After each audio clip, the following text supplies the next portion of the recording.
Revenue education ગુજરાતમાં આપનું સ્વાગત છે. ઉપયોગી માહિતી માટે સબસ્ક્રાઇબ કરો. વિડીયો ગમે તો લાઇક જરૂર કરજો. ચાલો શરૂ કરીએ. નમસ્કાર. ગુજરાત ગણોત ધારાના તમારા જ્ઞાનને ચકાસવા માટે તૈયાર છો? ચાલો આ ફાસ્ટ ટ્રેક રિવિઝન ચેલેન્જ શરૂ કરીએ. નિયમો એકદમ સરળ છે. હું સવાલ અને તેના વિકલ્પો વાંચીશ અને અમારા નિષ્ણાત તરત જ સાચો જવાબ આપશે.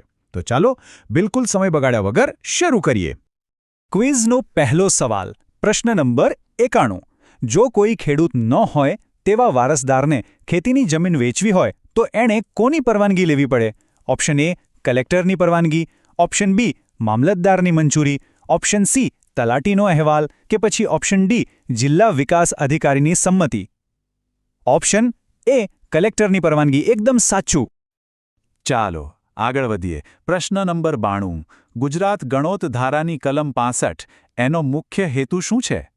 ઓપ્શન એ ખેતી ન થતી હોય તેવી જમીનનો સરકારે કબજો લેવો, ઓપ્શન બી ગણોતિયાના હકોનું રક્ષણ કરવું, ઓપ્શન સી જમીનનું ભાડું નક્કી કરવું કે ઓપ્શન ડી ખેડૂતને જમીન ખરીદવાનો અધિકાર આપવો. ઓપ્શન એ ખેતી ન થતી હોય તેવી જમીનનો સરકારે કબજો લેવો. બરાબર.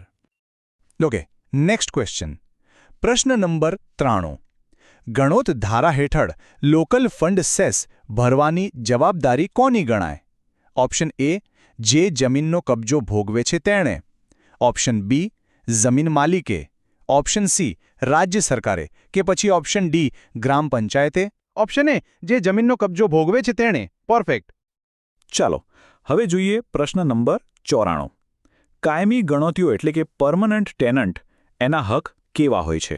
ઓપ્શન એ લગભગ માલિક સમાન પણ ભાડું ભરવું પડે, ઓપ્શન બી ફક્ત ખેતી કરવાનો મર્યાદિત હક, ઓપ્શન સી માલિકની ઈચ્છા મુજબ બદલાતા હક અને ઓપ્શન ડી જમીન વેચવાનો સંપૂર્ણ હક.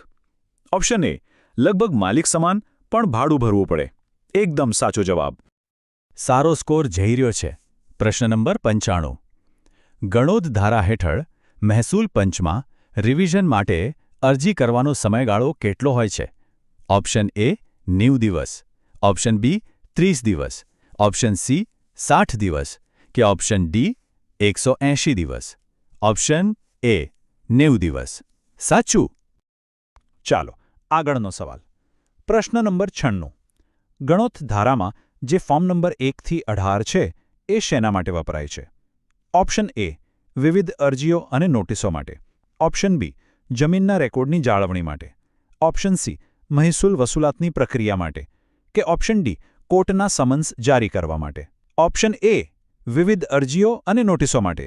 બિલકુલ સાચું. ઓકે, હવે ધ્યાનથી સાંભળજો. પ્રશ્ન નંબર 97. ખેતી પંચનો જે ખર્ચ થાય એની વસૂલાત કોની પાસેથી કરવામાં આવે છે? ઓપ્શન એ પક્ષકારો પાસેથી ફી સ્વરૂપે, ઓપ્શન બી ફક્ત રાજ્ય સરકાર પાસેથી, ઓપ્શન સી કેસ જીતનાર પક્ષકાર પાસેથી કે ઓપ્શન ડી કેન્દ્રીય કૃષિ મંત્રાલય પાસેથી. ઓપ્શન એ પક્ષકારો પાસેથી ફી સ્વરૂપે. સરસ. ચાલો હવે એક રસપ્રદ સવાલ. પ્રશ્ન નંબર 98. શું કોઈ ગણોતીઓ ટ્રસ્ટની માલિકીની જમીન પર પોતાનો હક દાવો કરી શકે છે? ઓપ્શન એ હા, શરતોને આધીન એટલે કે ટ્રસ્ટના પ્રકાર મુજબ, ઓપ્શન બી ના, ક્યારે નહીં, ઓપ્શન સી હા, કોઈ પણ સંજોગોમાં કે ઓપ્શન ડી ફક્ત જો તે સાર્વજનિક ટ્રસ્ટ હોય. ઓપ્શન એ હા, શરતોને આધીન ટ્રસ્ટના પ્રકાર મુજબ. એકદમ બરાબર. આપણે અંત તરફ છીએ. પ્રશ્ન નંબર 99. ગણોત ધારા હેઠળ તલાટીની મુખ્ય કામગીરી શું છે? ઓપ્શન એ રેકોર્ડમાં નોંધ પાડવી અને પંચનામા કરવા, ઓપ્શન બી જમીનનું ભાડું ઉઘરાવવું, ઓપ્શન સી ગણોતિયાના વિવાદોનો નિકાલ કરવો અને ઓપ્શન ડી જમીન વેચાણની પરવાનગી આપવી. ઓપ્શન એ રેકોર્ડમાં નોંધ પાડવી અને પંચનામા કરવા. સાચો જવાબ.